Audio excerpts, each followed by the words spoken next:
Suratul Mulk wala jamil wala jamil mustahiqin. Al-Fatihah. A'udzu billahi minasyaitonir rajim. Bismillahirrahmanirrahim.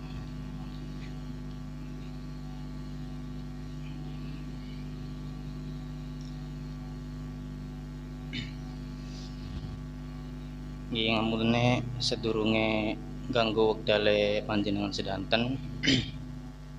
Kula nyuwun wektalipun damel belajar bareng-bareng, jenengan nggih belajar, kula nggih belajar. Menawi wonten sing kelintu dilintuaken, sanes dibeneraken. Menawi wonten sing salah ya disalahaken aja diomong bener. Nggih kitabipun namine Kawakibul Lamaah, karangane Asy-Syaikh Abi Fadl bin Abdi Syakur As-Senori Tuban. Jadi beliau itu ulama Nusantara yang tidak pernah kuliah di luar negeri. Beliau itu tidak pernah menyandang gelar LC, tapi karyanya dalam bahasa Arab itu sangat banyak dan bahkan sering dikaji oleh pondok-pondok pesantren di Indonesia khususnya. Sedikit cerita tentang profil beliau. Jadi beliau itu sebenarnya orang Rembang yang kemudian diambil menantu sama Kiai Junaid. Kiai Junaid itu beliau itu asli Tuban Senori, menikah dengan anaknya Kiai Junaid, namanya Bunyai siapa? Syariati. Beliau juga pernah menimba ilmu di Tebu Ireng. Ketika itu masih diasuh oleh Kiai Hasyim Asy'ari, namun tidak genap 1 tahun karena Kiai Hasyim Asy'ari ditangkap oleh Jepang. Dan akhirnya beliau menetap di Tuban, di Senori, menyebarkan ilmu agama dengan didukung oleh mertuanya yakni Kiai Junaid, dan meninggal di sana.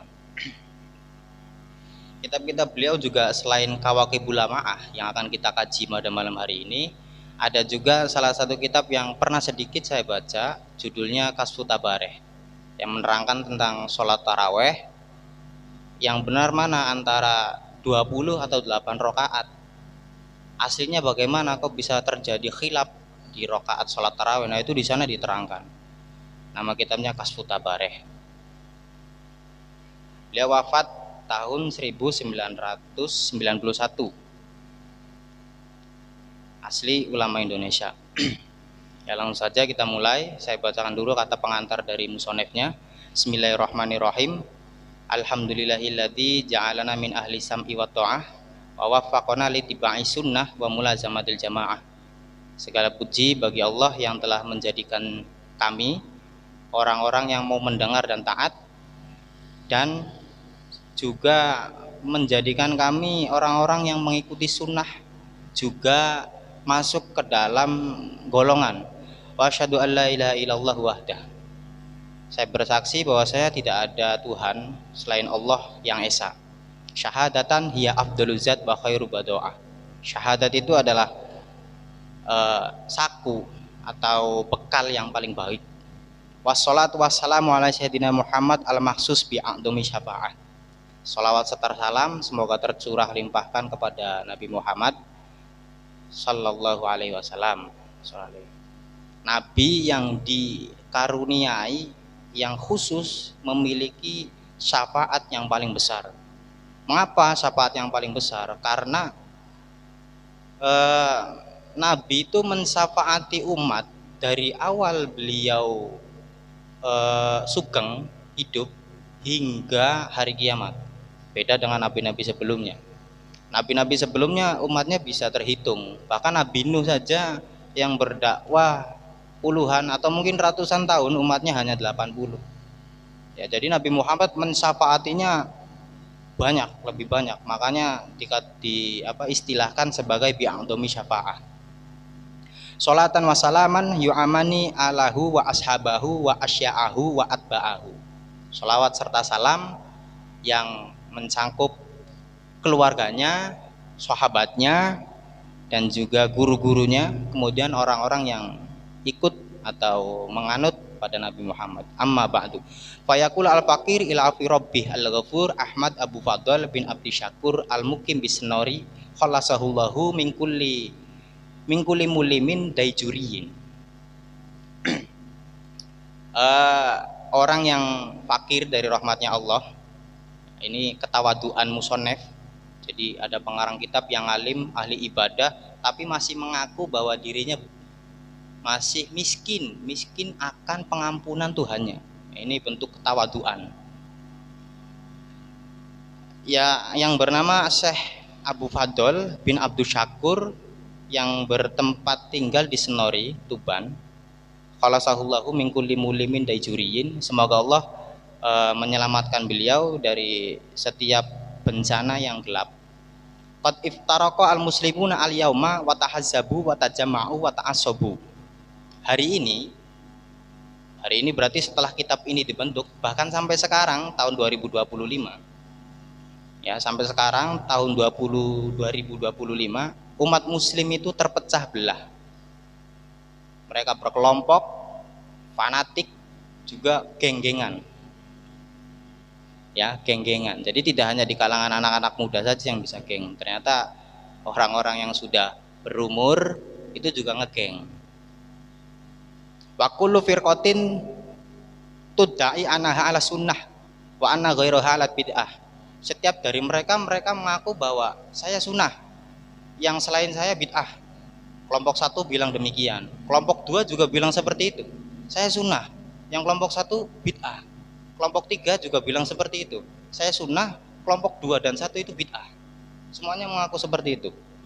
Wa kullu hizbin bima ladaihim farihuna. Dan setiap mereka daripada kelompok-kelompok ini itu sangat gemar atau bangga, senang dengan pendapatnya masing-masing. Wa kullu firqatin bi ra'ihim mutabajjihuna. Dan mereka sangat bangga dan senang dengan pendapatnya masing-masing. Wa nasu ilaihim yastamiluna hatta tasabat ala kasirin minan nas. Wa kasura bainahum atasaulu an haqiqati ahli sunnah wal jamaah. Yang mana setiap daripada mereka itu membuat orang-orang lain itu menjadi punya simpati, menjadi memiliki rasa ingin bergabung pada setiap daripada mereka, baik dari kelompok 1, kelompok 2 atau kelompok 3, itu pasti memiliki misi yang sama, yaitu menarik umat Islam sebanyak-banyaknya. Sehingga definisi daripada sunnah itu jadi hancur, jadi rusak. Kelompok 1 ngaku sunnah, kelompok 2 ngaku sunnah, kelompok 3 aku sunnah. Akhirnya orang awam itu bingung, yang benar-benar sunnah itu yang mana di antara kelompok 1, 2, dan 3. Nah, ini kan jadi sunnah itu kan akhirnya jadi sesuatu yang membingungkan bagi kalangan orang-orang awam. Wa kasura bainahum atasaul an haqiqati ahli sunnah wal jamaah. Dan banyak daripada orang-orang awam ini bertanya bahwasanya seperti apa sih yang disebut daripada ahli sunnah wal jamaah. Wa amman yastahiqu ayyusima bihadal wasmi fahamalni an-nadru ilal ummat bi aini rahmah ala bayani hadhil mas'alah al-muhimmah. Dan juga mereka bertanya daripada golongan mana yang sebenarnya berhak untuk menyandang status ahlussunnah wal jamaah.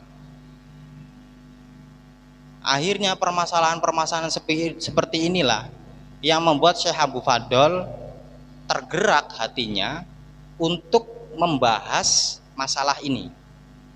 Wakasfu hadal waqi'ah al-mulimmah. Dan juga membuka kenyataan ini yang sedang terjadi.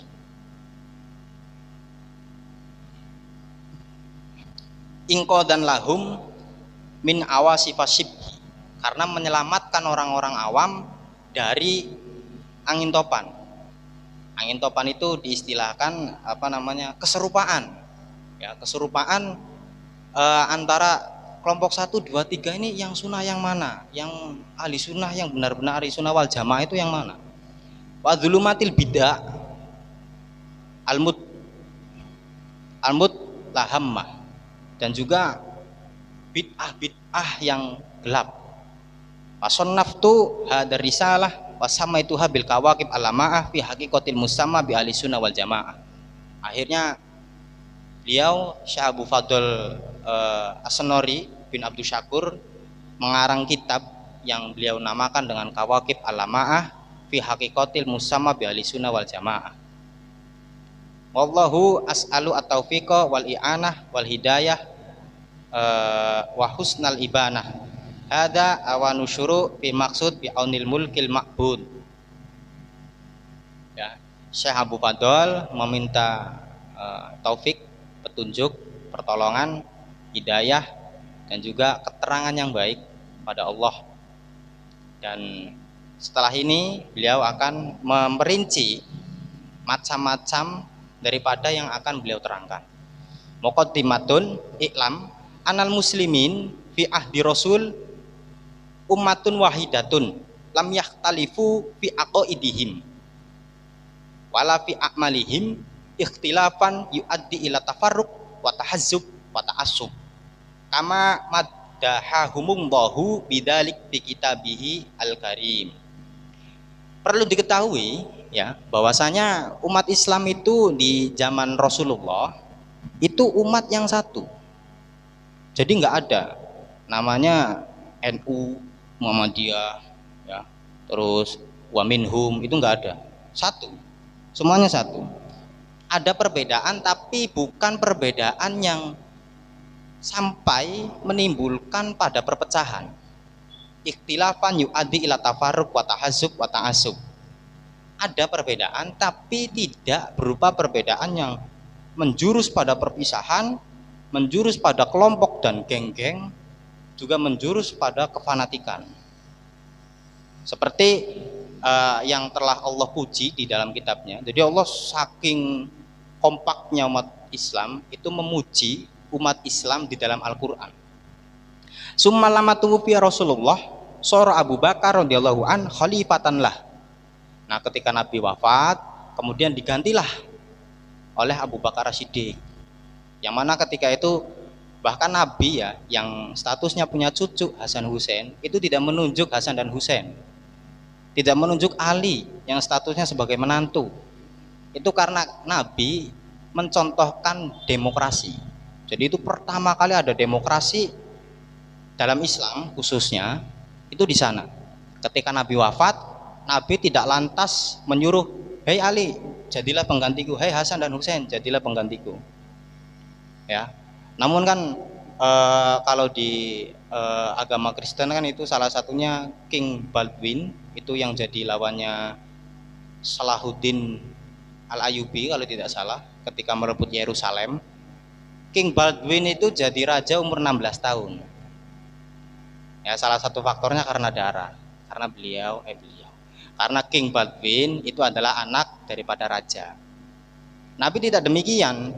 Nabi membiarkan itu. Pada akhirnya umat muslim kumpul dan keluarlah hasil bahwasanya Abu Bakar lah yang jadi khalifah atau pengganti daripada Rasulullah.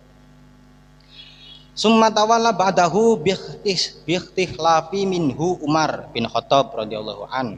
Walam yadhar fihim khilafun illa maqilla mimman lam yu'tabar bi khilafihi. Kemudian diganti oleh Umar ketika Abu Bakar wafat. Nah, di sana belum ada perbedaan sama sekali. Belum ada perbedaan yang tu'addi ila tafarruq wa tahazzum. Belum ada perbedaan yang sampai membuat pecah, yang sampai membuat fanatik. Belum ada. Meskipun ada sedikit saking sedikitnya sampai tidak dianggap. Illa makila mimman lam yu'tabar bi khilafihi. Jadi saking sedikitnya itu adanya orang yang beda pendapat itu tidak dianggap. Falamma sarat ala khalifatu ila Utsman radhiyallahu an dhahara al iktilaf duhuron ma. Tsumma lamma sarat ila Ali karramallahu wajhah istada duhuron. Fahina idzin tafarraqa annas. Nah, kemudian mulai muncul perbedaan yang signifikan, yang besar itu ketika perbedaan yang saya maksud itu berarti perbedaan yang sampai mempecah umat menjadi berkelompok-kelompok. Itu ketika zamannya Sayyidina Utsman. Di mana-mana tempat itu sudah mulai ada perpecahan. Maksudnya artinya bukan perpecahan yang sampai perang, tidak. Ada yang saya ikutnya ini, saya ikutnya ini, seperti itu. Lah kemudian diganti setelah Utsman. Ya, Utsman itu kan wafat juga karena dibunuh di rumahnya sendiri. Umar juga karena wakilah, ada yang mengatakan ketika mengimami sholat subuh kalau nggak salah itu ditusuk. Nah kemudian setelah Utsman meninggal, wafat, digantilah oleh Sayyidina Ali. Ketika Sayyidina Ali semakin besar, adanya perpecahan umat semakin besar. Bukan disebabkan oleh Sayyidina Ali, ya tidak. Perpecahan ini perpecahan yang berkelompok, bergenggeng. Nah, itu manusia, umat Islam pada saat itu mulai mendirikan fraksinya masing-masing, gengnya masing-masing. Wah, talafa arauhum wa ta'assabat ahwauhum wa kharajat ta'ifatun min ta'ah. Kemudian saling beda pendapat, saling mencabang-cabangkan keinginannya masing-masing, dan kemudian keluar daripada taat dari Sayyidina Ali. Mereka tidak mau tunduk lagi pada Sayyidina Ali. Wa nasabulahu rayatal khalaf, dan mereka mengibarkan bendera perbedaan. Saya nggak mau tunduk, saya nggak mau ikut Ali. Wa najazu bil qital, dan mereka menyebarkan perbedaan ini, mereka menyebarkan perlawanan terhadap Sayyidina Ali itu menggunakan perang. Wa najazu bil qital fasumya haula bil khawarij. Nah ini adalah orang-orang khawarij, orang yang tidak mau tunduk, tidak mau patuh pada Sayyidina Ali. Mereka mencari umat untuk jangan mau tunduk sama Ali, dan mereka menyebarkannya dengan cara perang. Wa yaqu hadal ismi liman salaka maslakahum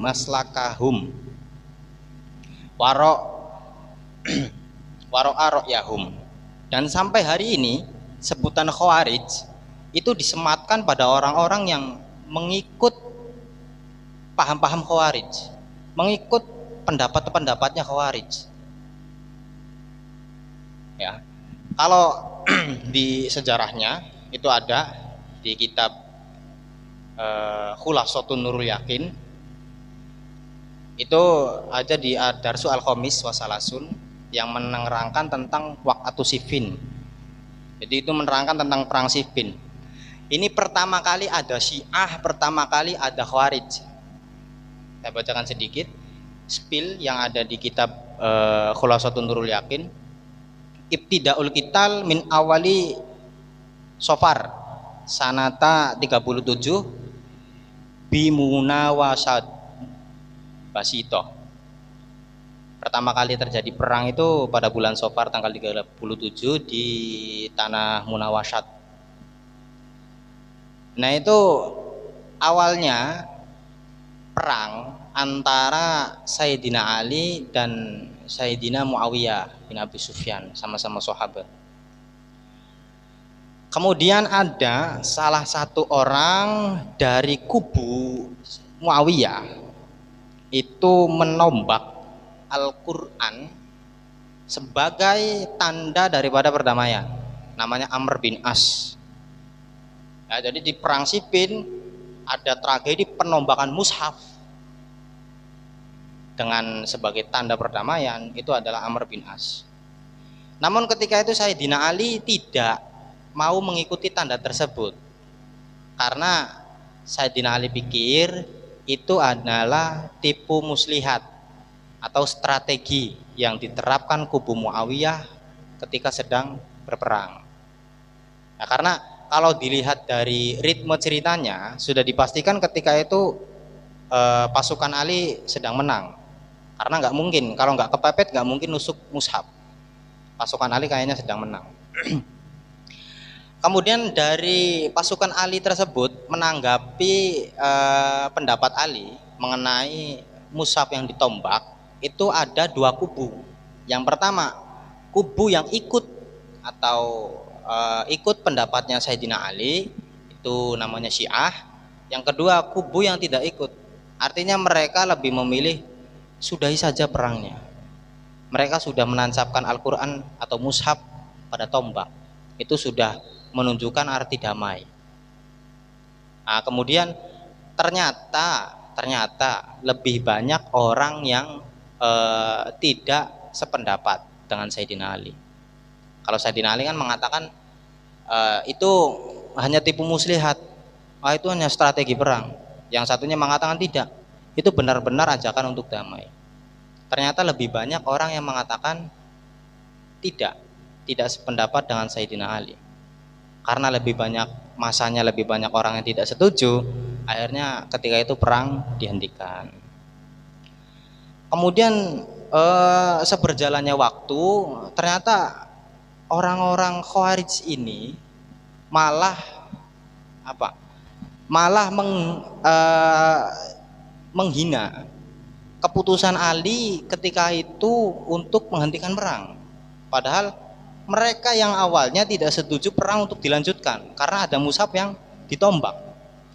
Padahal mereka sendiri yang mengawali, tapi ketika sudah selesai, selang beberapa hari mereka protes. Kenapa ketika itu perang dihentikan begini-begini, padahal mereka yang berpendapat untuk berhenti perang.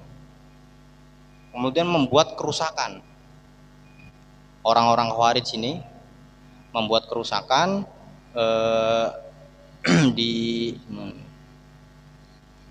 pokoknya membuat kerusakan sehingga Ali menurunkan pasukannya untuk memerangi orang-orang Khawarij. Nah, itu jadi sejarah atau seperti apa sih terbentuknya Khawarij dan Syiah.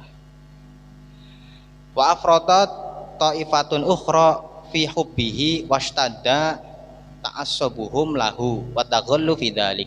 Fasumiya haula bi Syiah wa yabqa hadal ismi liman kana ala madhhabihim ilal yaum.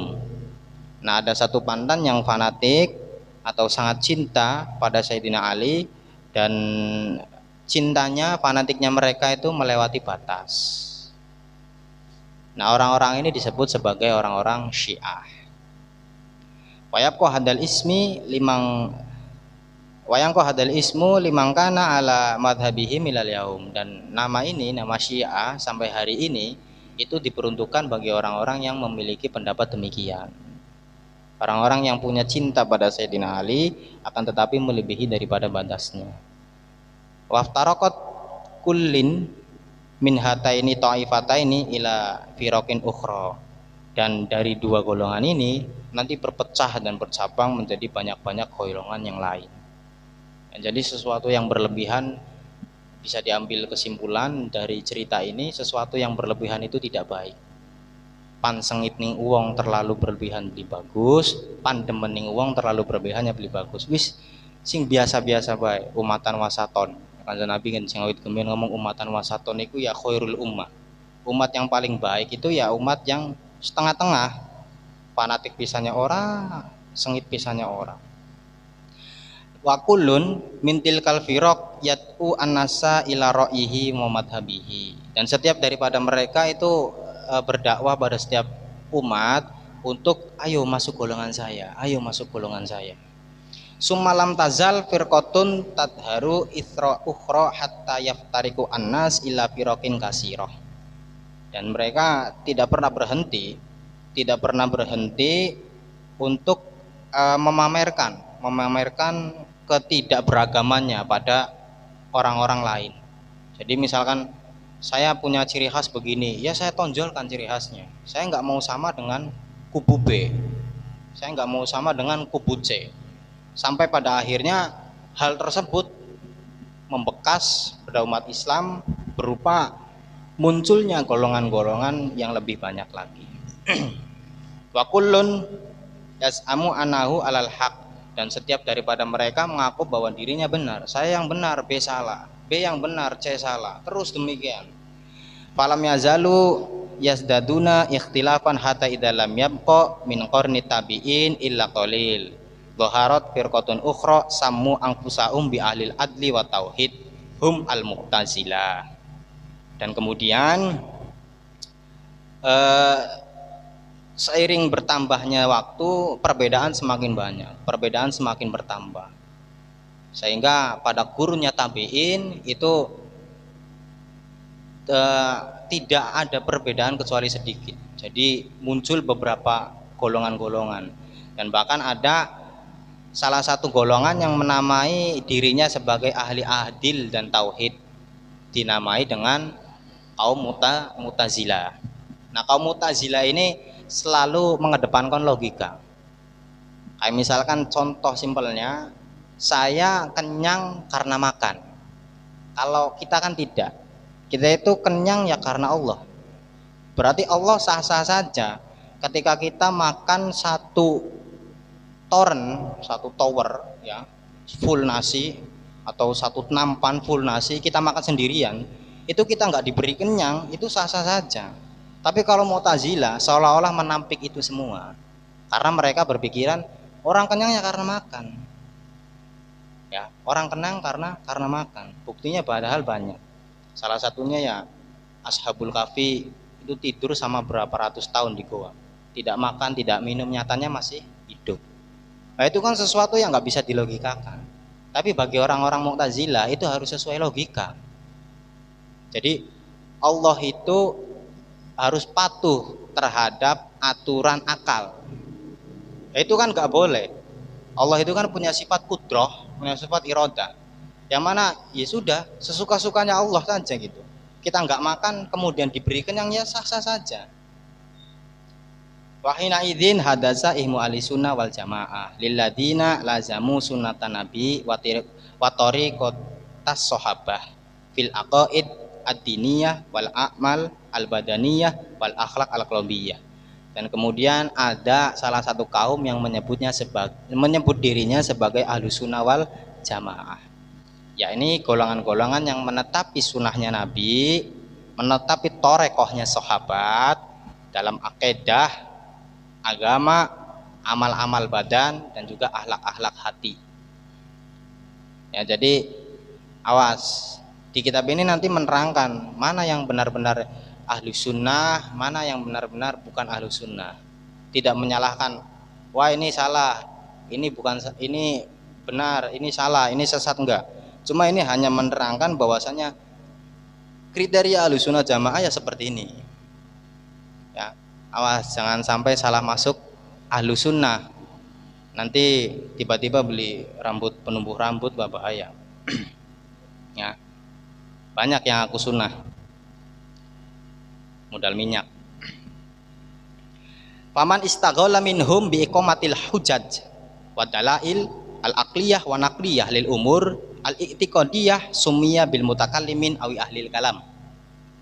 Nah, kemudian dari golongan ahlussunnah wal jamaah, ketika ada orang yang sibuk mencari hujah itu dalil, kemudian ya dalil yang berupa dalil akal dan juga dalil nakli berarti ya Al-Quran dan hadis, pada setiap perkara-perkara yang sifatnya berupa keyakinan, contoh ketuhanan, rukun iman, dan lain sebagainya.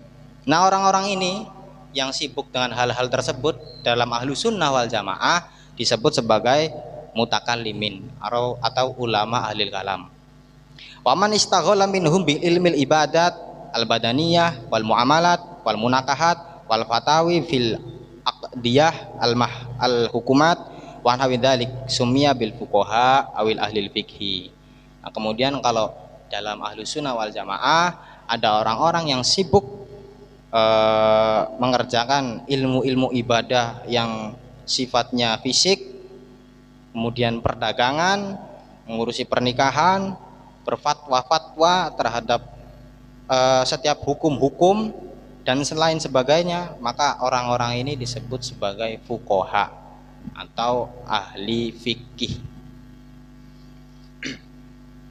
Waman istaghala minhum bijam'il ahadis anabawiyah wa tamyizi sahihiha min ghairih wa nawi dzalik summiya bil muhaddisin aw ahli hadis. Kemudian kalau ada orang-orang ahlussunnah wal jamaah yang tugasnya, kesibukannya itu mencari hadis, membedakan mana hadis sahih mana hadis dhaif, dan selainnya maka dinamakan muhaddisin atau ulama-ulama ahli hadis. Wa man istaghalla minhum bi a'mal adh-dhahirah wa tasfiyatil qulub anil akhlaq al-madmumah wa tahliyatiha bi makarimiha sumya bisufiyah awi ahli tasawuf.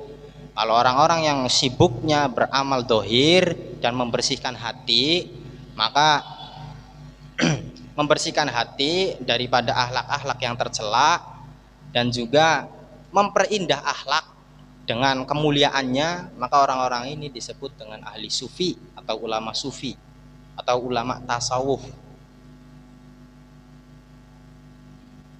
Ya mungkin untuk hari ini itu saja yang bisa saya sampaikan. Nah, untuk selanjutnya kalau ingin lebih mengenal dalam apa sih Ahlussunnah wal Jamaah, ya tetap pantau terus di Aswaja Center. Insya Allah setiap malam Senin dan Kamis pasti selalu ada. Nggih sama-sama belajar menawi kula wonten sing kelintung nggih nyuwun ngapuntene, menawi wonten sing leres nggih niku paringan saking pangeran. Wallahu alam bisawab. Al-Fatihah. Alhamdulillah.